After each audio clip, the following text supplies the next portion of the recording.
미국의 유명한 대학 중에 브라운 유니버시티가 있어요. 브라운 유니버시티를 1882년에 졸업하고 그랬으니까 지금도 100년 전 사람 이야기입니다. 시인이 된 사람이 한 사람이 있는데 그 사람 이름이 샘 월터 포스라는 사람입니다. 우리는 이민 1세대 때는 이런 샘 월터 포스라는 사람이 누군지 잘 모르는 것이 당연합니다. 그렇지만 미국에서 어린 시절을 보낸 우리 자녀들은 학교를 다닌 사람들은 잘 알고 있는 사람 중에 한 분이에요. 시를 많이 썼습니다.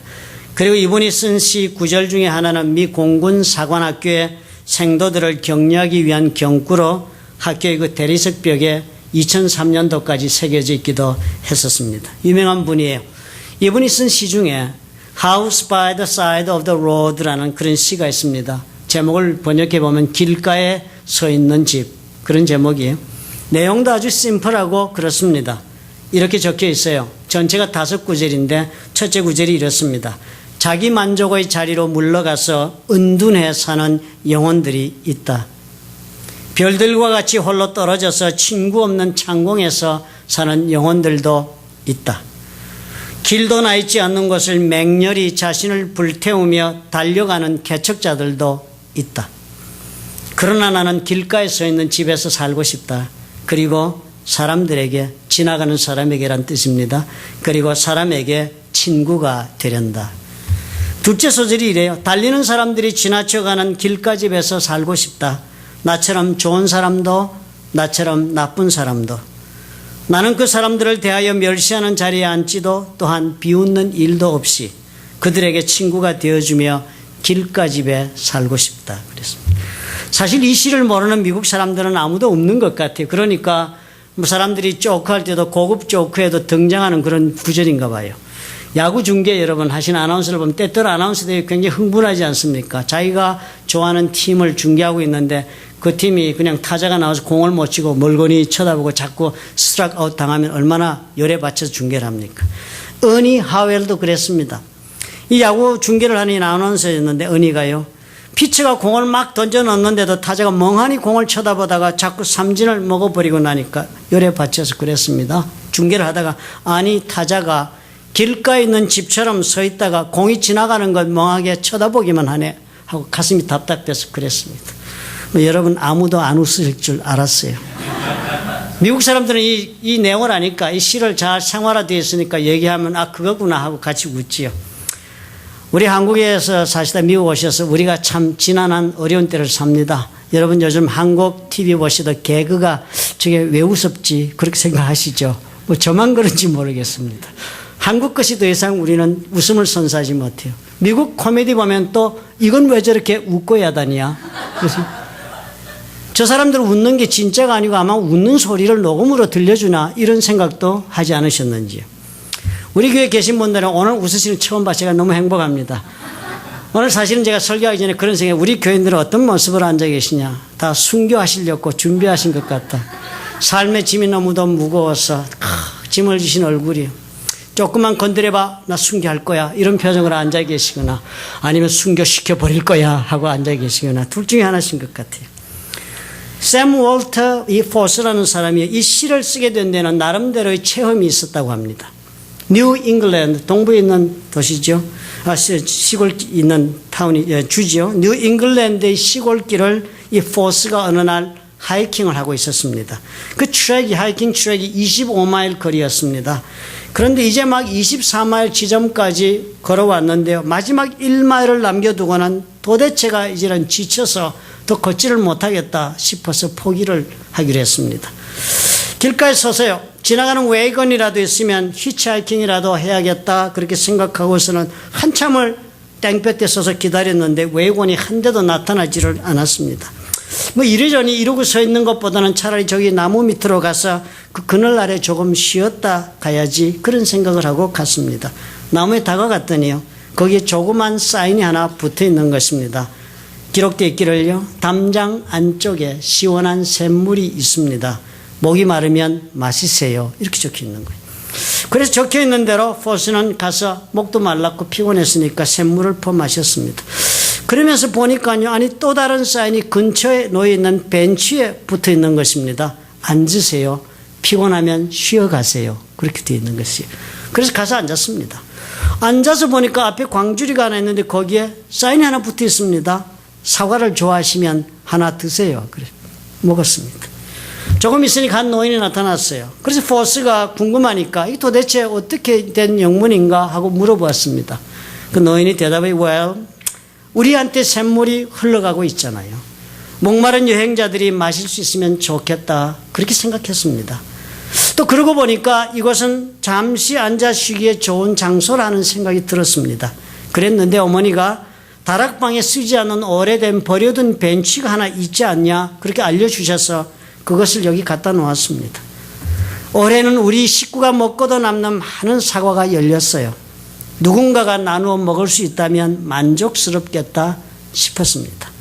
그래서 사인을 붙였는데 그 사인이 제 구실을 하고 있는 것 같네요. 노인이 그랬습니다. 포스에게 그날 분명코 이 사인이 정말 좋은 일 해주었습니다. 다시 힘을 얻어서 일어났죠. 포스가요. 그 노인에게 감사하고 나머지 1마일을 마저 걸어서 집으로 돌아왔습니다. 그런데 그것만이 아니었습니다. 이 포스는 이 노인의 말에 적잖이 큰 영감을 얻은 것입니다. 목적지에 돌아오는 동안 그 영감이 온통 가슴속에 차 있어서 집에 돌아오자마자 책상 앞에 앉아서 시를 한 수 적었어요.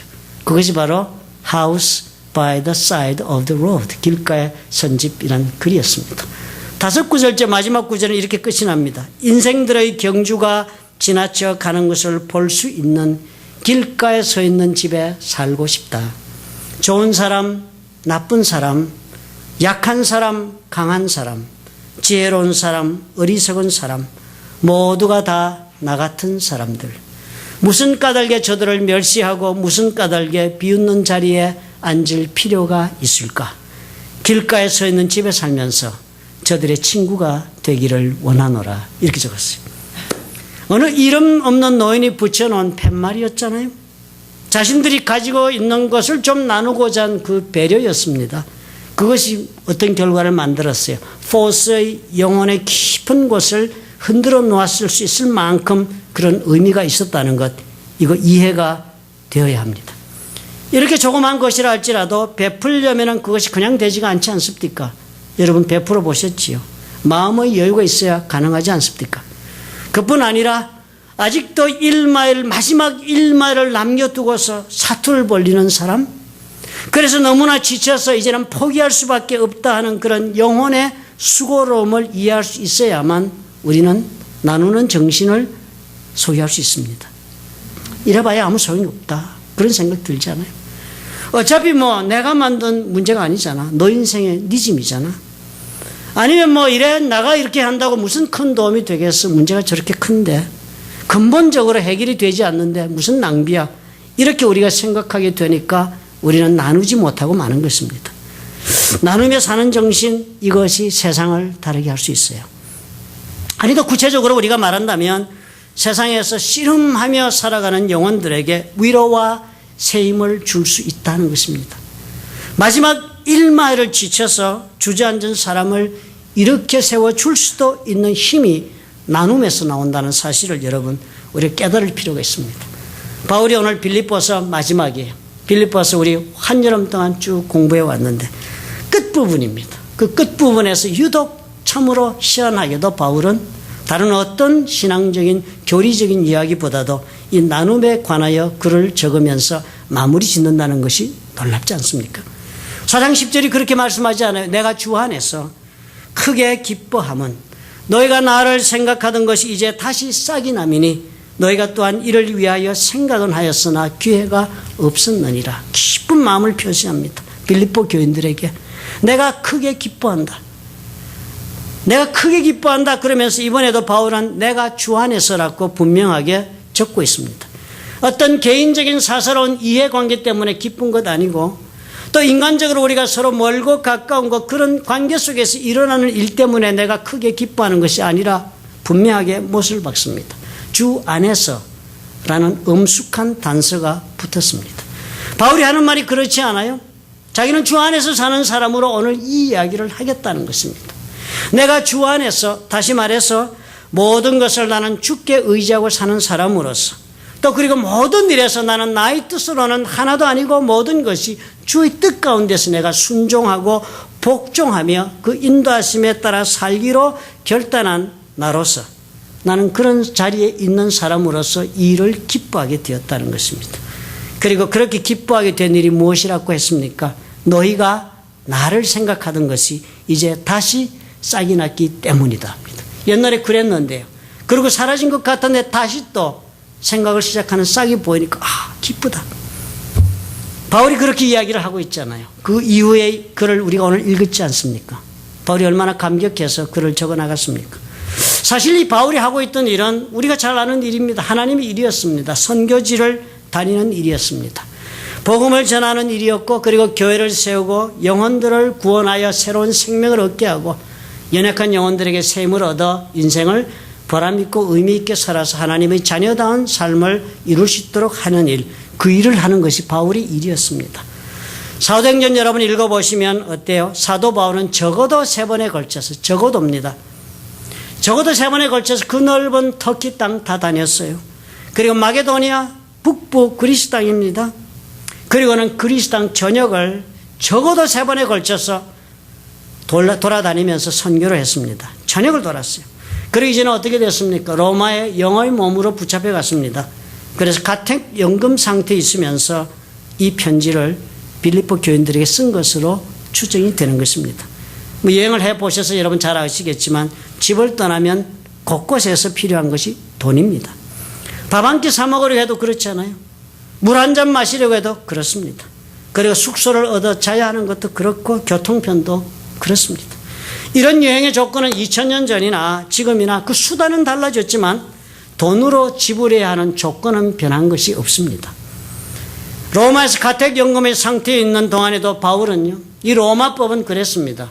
죄수로 갇혀 있는 동안에 이렇게 가택연금이나 갇혀 있는 동안에는 그 죄수가 자신의 그 있을 곳을 위한 전세금 지불해야 되고 그 있는 동안에 자기 먹고 사는 생활비도 지불해야만 됩니다. 그게 로마의 법이었습니다.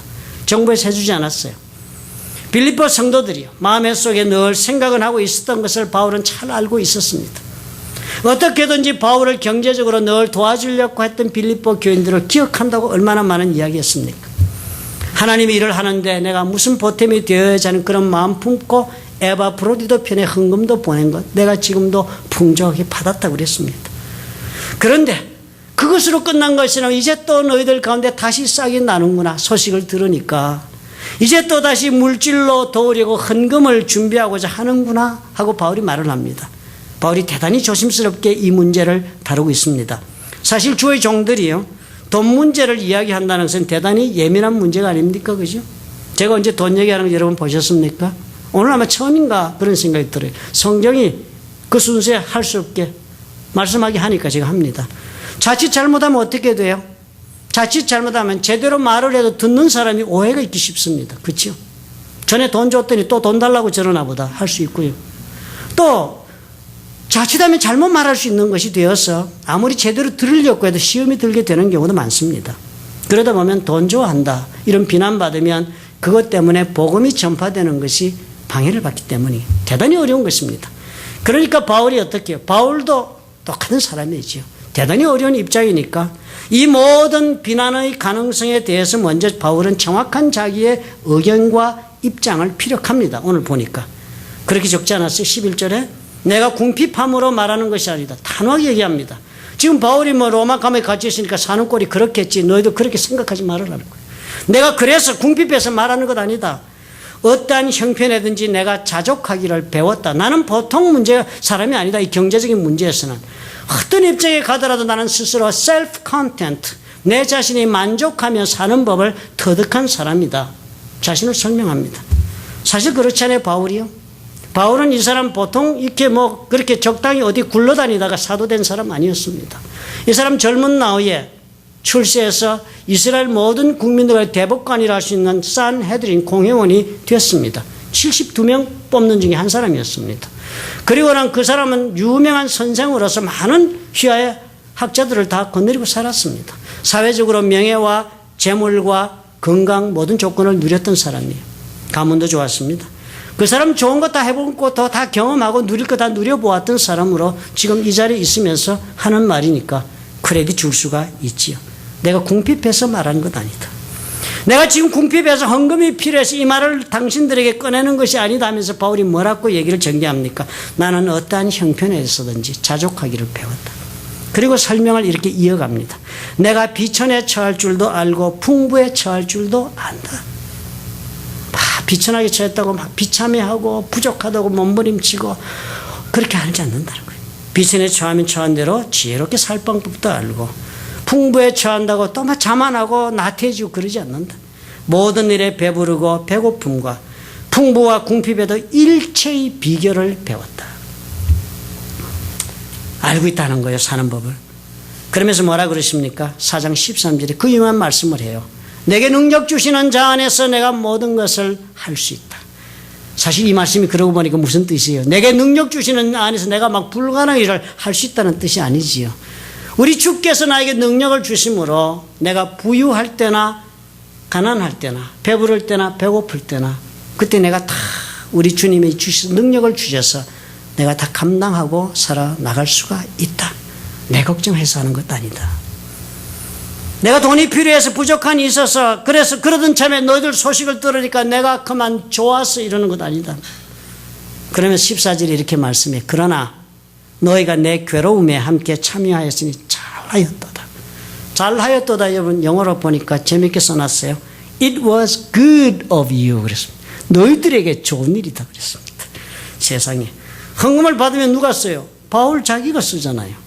그리고 바울이 그 헌금 필요 없다 보내지 말아 하는 것도 아니면서 하는 말이요. 헌금 그렇게 보내는 정말 기쁘다. 보내면 너들한테 좋은 일이다 그랬습니다. 얼마나 당당해요. 얼마나 당당한 말씀을 지금 바울이 하고 있어요. 우리가 이 바울의 이 당당한 말씀을 읽으면서 생각 좀 해보자는 것입니다.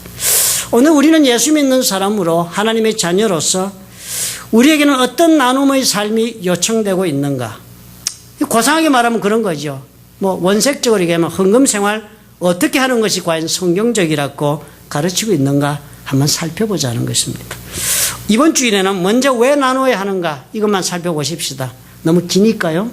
그 다음 주에 우리가 그렇다면 어떻게 나누어야 하는가를 다음 주에 한번 살펴보고 대단원을 내리도록 하십시다. 먼저 왜 나누었는가, 나누어야만 하는가 하면 바울은 이렇게 논리를 정리합니다. 주께서 가까운 때를 지금 우리가 살고 있기 때문이다 그랬습니다. 보통 때가 아니라는 거죠. 주께서 가까우신 때다. 그것이 모든 나눔 삶의 모든 것을 다 다른 원리 위에 세운다 그렇게 제시합니다.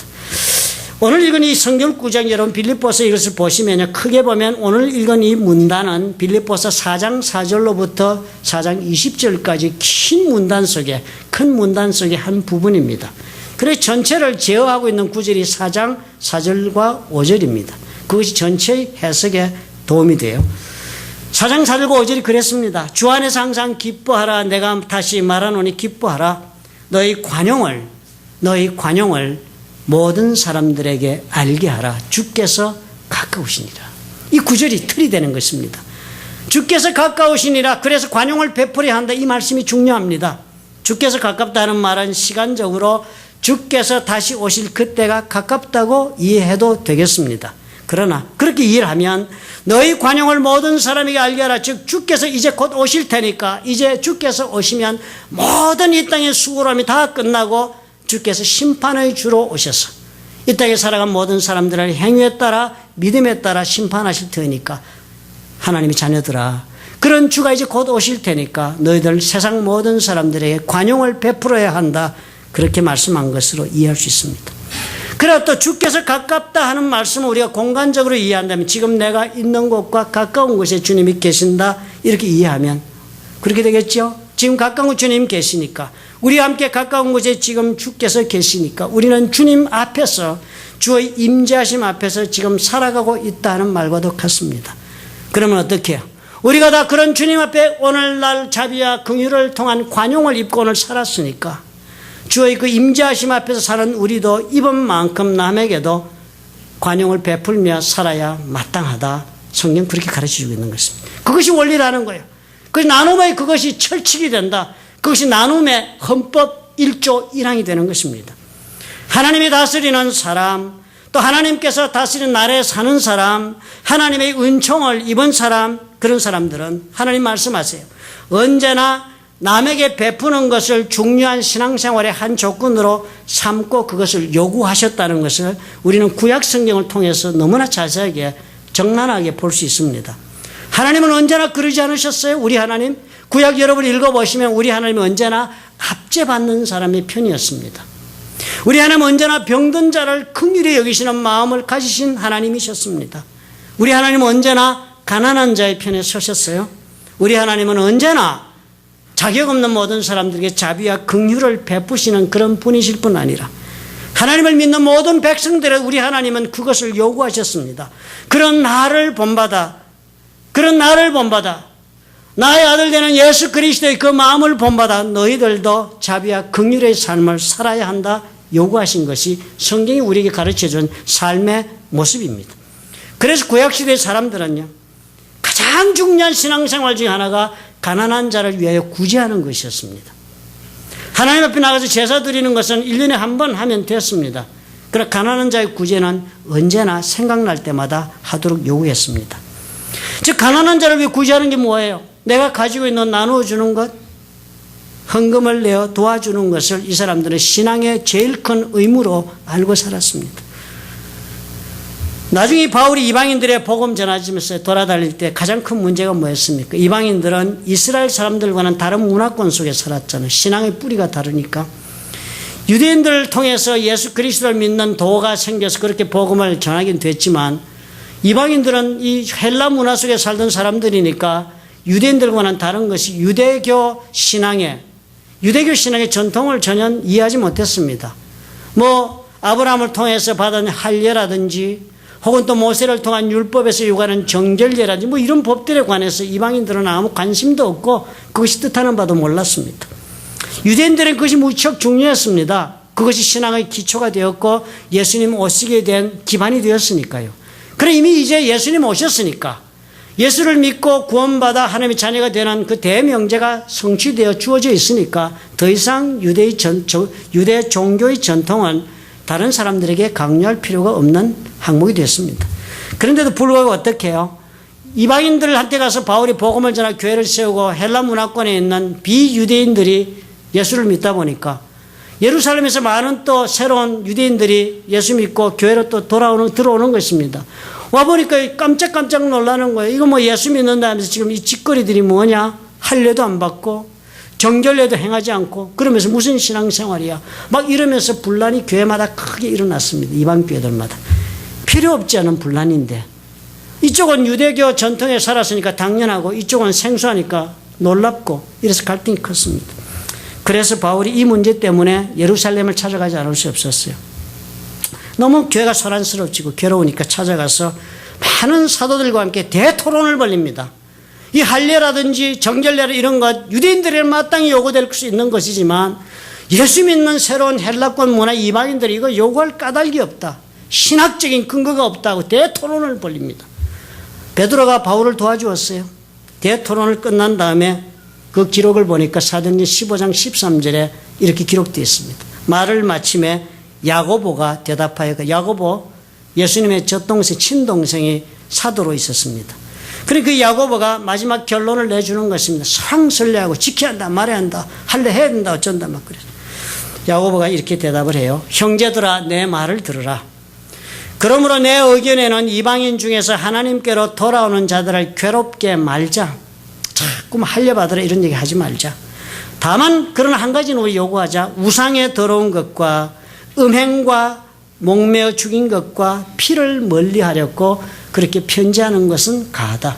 요거 조그만 몇 가지. 가만히 보면 이거 뭐예요? 그 당시 사회적으로 도덕적 상황인 것입니다. 우리 모세 율법을 지키는 사람들이 이런 거 하면 너무 감정적으로 갈등 느끼니까 모세 율법 지키는 자가 이방교도 있으니까 요 정도는 지켜다오. 몇 가지 붙어 있어요. 이렇게 해서 결론을 내는데요. 한 가지를 유일하게 이 야고보가 바울에게 특별히 당부한 것이 있었습니다. 그것이 갈라디아서에 이렇게 바울은 적어놓았어요. 갈라디아서 2장 9절에 보니까 이때 장면이 이렇게 적습니다. 또 내게 주신 은혜를 알므로 기둥같이 여기는 야고보와 게바가 베드로잖아요.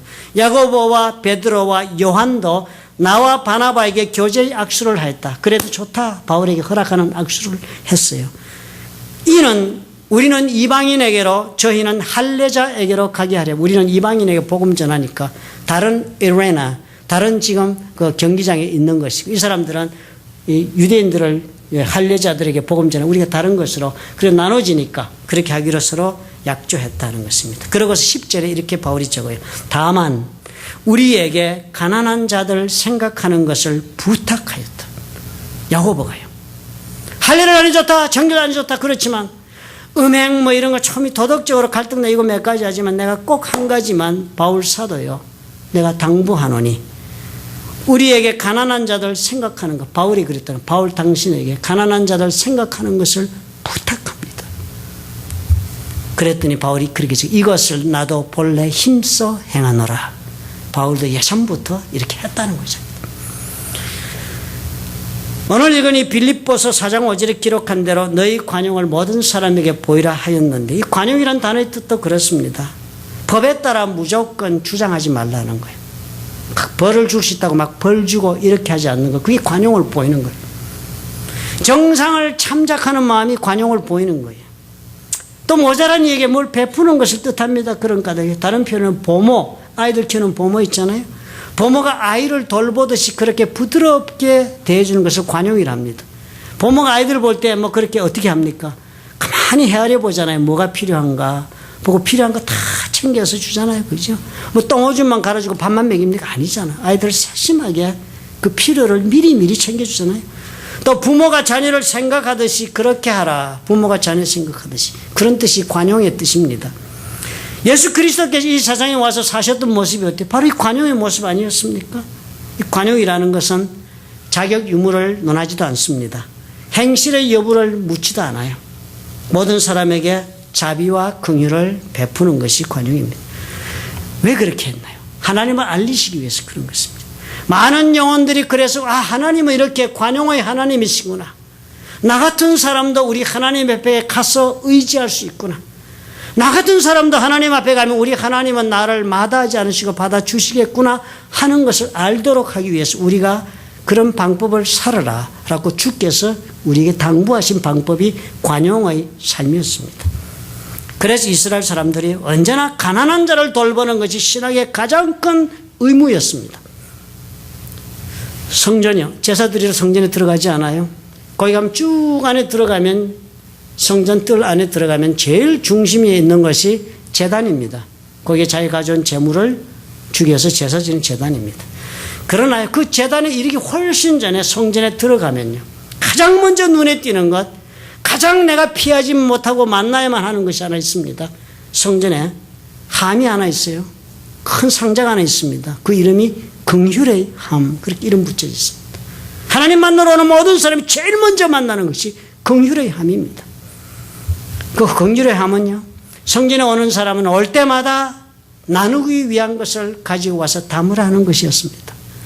자기가 가지고 있는 옷 가운데서, 내가 가지고 있는 물자 가운데서, 그리고 무엇보다도 내가 가지고 있는 재물 가운데서 그 돈을 그 함에 넣도록 했습니다. 그리고 그 함에 가득 차면 제사장이 어느 날 가득 찬 걸 확인하면 은나팔을 붑니다.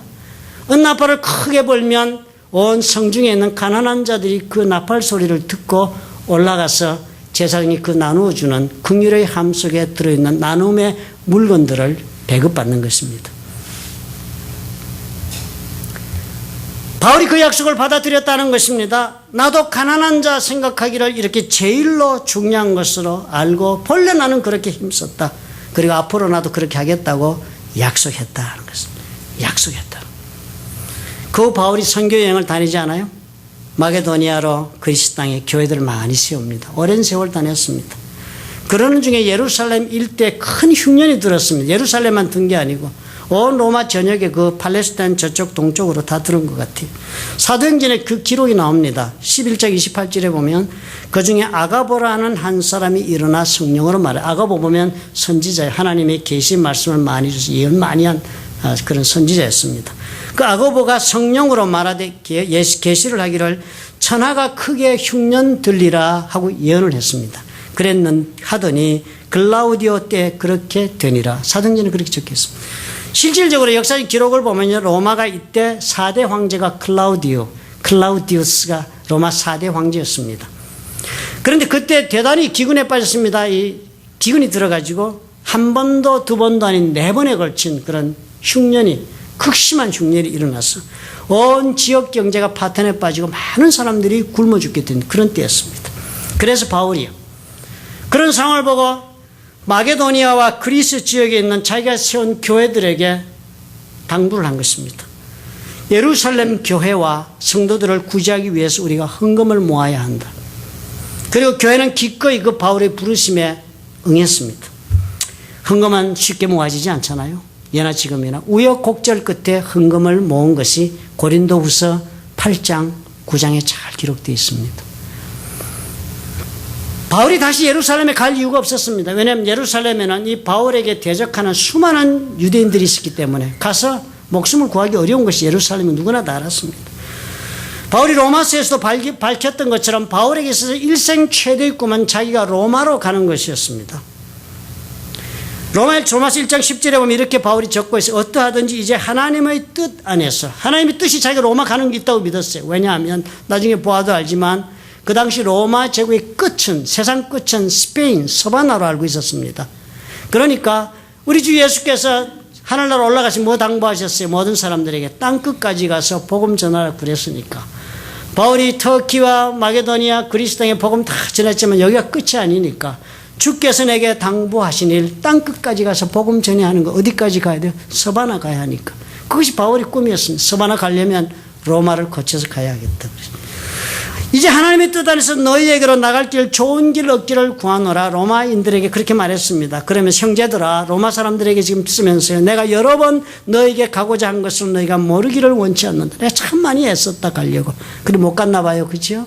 이는 너희 중에서도 다른 이방인 중에서와 같이 열매를 맺게 하려 함이로되 지금까지 길이 막혔도다. 너무 가고 싶은데 못 갔어. 개인적으로 바울은 로마를 열망했습니다. 로마서 15장 22절에 나와요. 그러므로 또한 내가 너에게 가려 하던 것이 여러 번 막혔더니 이제는 이 지방에 일할 곳이 없고 여러 해 전부터 언제든지 서바나로 갈 때, 스페인으로 갈 때 너희에게 가려는 원이 있었다. 마음의 소원이요. 스페인 갈 때 로마 가야지. 이는 지나가는 길에, 스페인 가는 길에 너희를 보고 먼저 너희와 교제하여 약간 만족을 얻은 후에 너희의 그리로 보내줌을 바람이라. 무슨 말이에요? 스페인 가는 비용 로마 사람들이 좀 대었으면 좋겠다 하는 편지 보낸 겁니다. 그러나 그런 꿈을 가지고 있었지만 바울은 지금 예루살렘에 무슨 문제가 생겨서 흉년이 들어 막 죽어가니까 고민하지 않을 수가 없었습니다. 그래서 헌금을 모아놨으니까 이 헌금 가지고 고민이 넘쳤습니다. 그래서 로마에 다시 편지를 보냈어요. 15장 25절에 그러나 이제는 내가 성도를 섬기는 일로 예루살렘에 간다.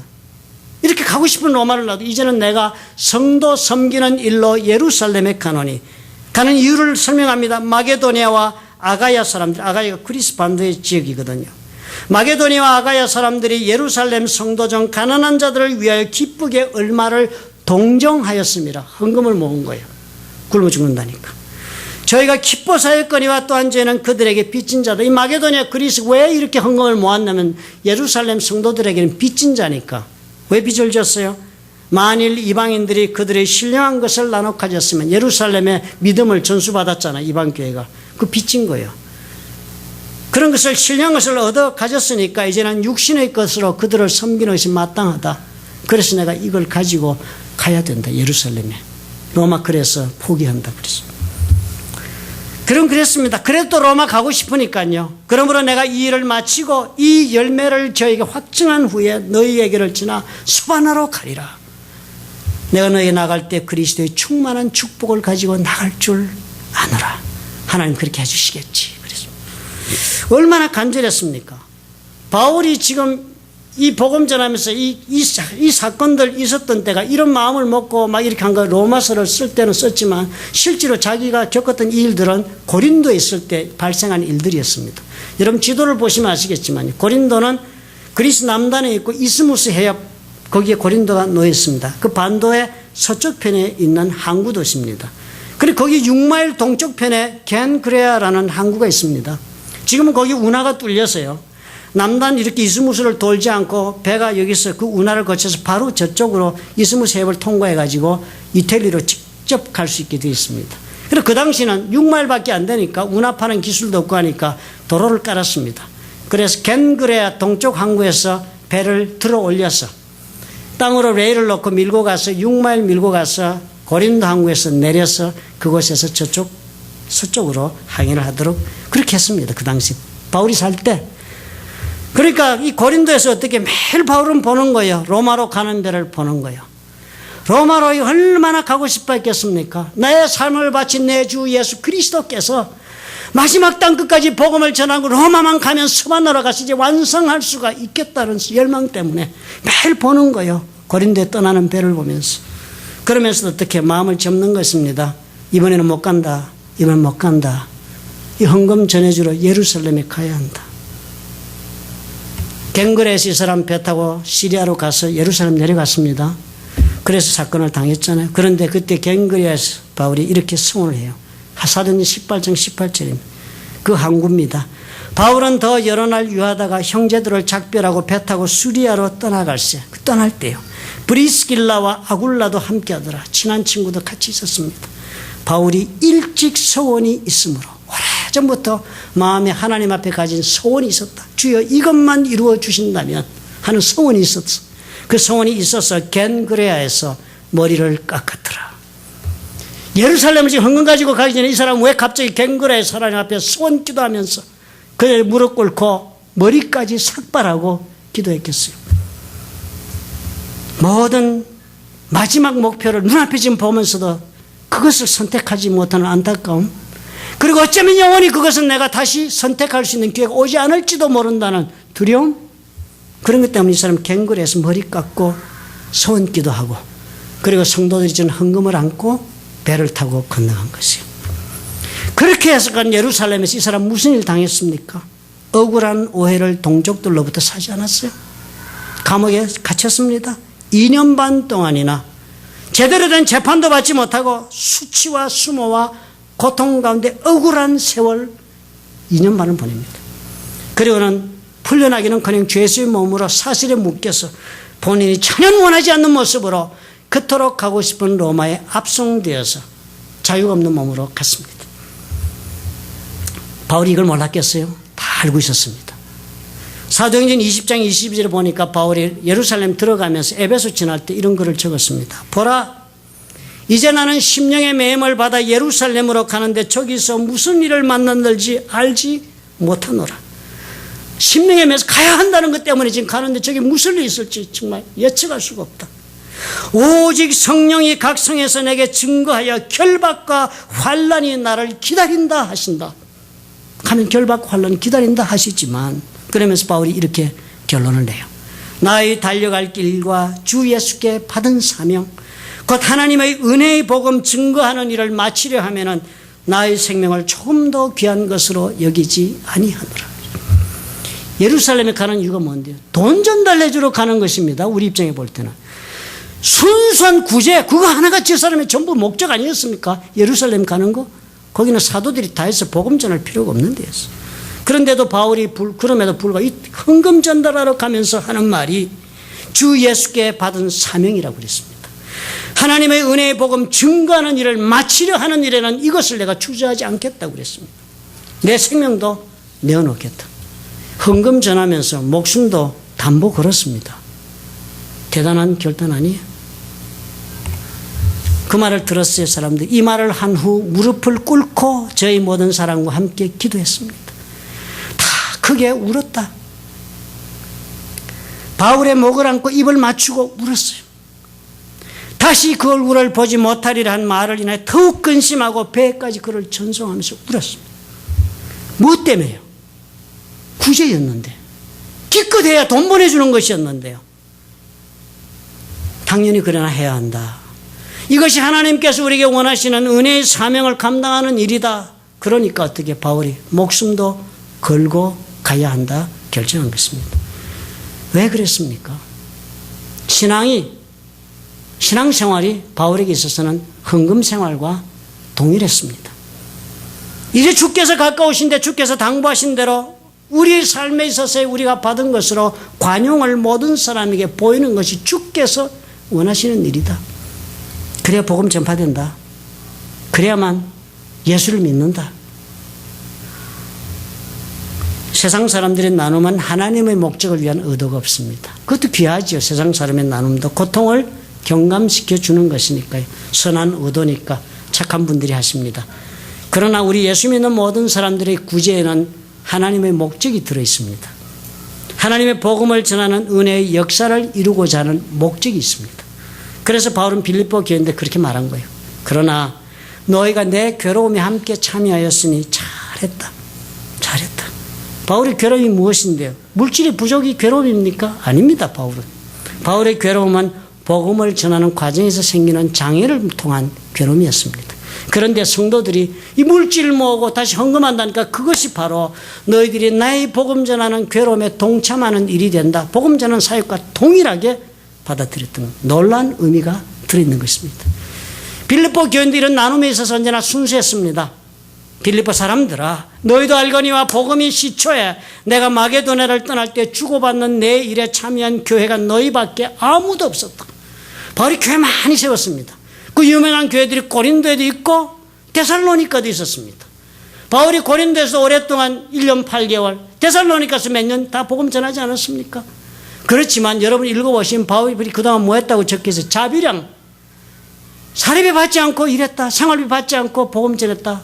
고린도서에 또 그리고 데살로니가에서 그렇게 복음 전하고 나옵니다. 그런데 여러분 가만히 보십시오. 바울이 어떻게 자비량해서 텐트 지어서 자비량했다고요? 성경을 깊이 안 읽으셔서 그러는 거예요. 텐트 짓느라고 그렇게 뭐 돈 벌 수 있을 만큼 텐트 지을 때도 아니었습니다. 그리고 텐트 그렇게 지을 수도 없는 거예요. 그건 사람들 만나기 위하여 선택한 직업이었습니다. 그 직업을 통해서 찾아오는 사람과 복음을 전한 컨택 포인트를 만들기 위한 거였습니다. 실제로 어떻게 지냈다고요? 고린도 교회 사례 안 받고 데살로니가서 생활비 안 받은 거 왜요? 빌립보 교인들이 그 모든 필요를 충당하고 있었기 때문이었습니다. 그러잖아요. 고린도 교인들 보고 뭐라고 그랬습니까? 너희는 아직도 내가 죽으로나 먹이지 고기나 밥으로 먹이지 못한다. 신앙이 연약해서. 너희들이 신앙을 위해서 나는 받지 않겠다. 요를 받지 않겠다. 내가 언제 너희들에게 요를 탈취한 적이 있더냐. 데살로니가 교인과 고린도 교인들 얘기한 그것입니다. 그렇게 말할 수 있던 거 어디요? 이 빌립보 교인들이 뭐라고 그랬어요? 데살로니가 있을 때도 너희가 한 번, 두 번 나의 쓸 것을 보냈다. 한 번, 두 번 보냈다는 것은 관용구입니다. idiomatic expression이에요. 반복해서 여러 번 나에게 필요한 것을 너희들이 보내주었다. 데살로니가 교회 빌립보가 세운 겁니다. 솔직하게 말했어요. 내가 헌물을 달라는 것이 아니다. 내가 선물을 구함이 아니요 오직 너희에게 유익하도록 과실이 번성하기를 구함이라. 이 헌물을 통해서 너희들이 하나님으로부터 인정받는 성도가 되는 것이다. 그렇게 바울이 설명합니다.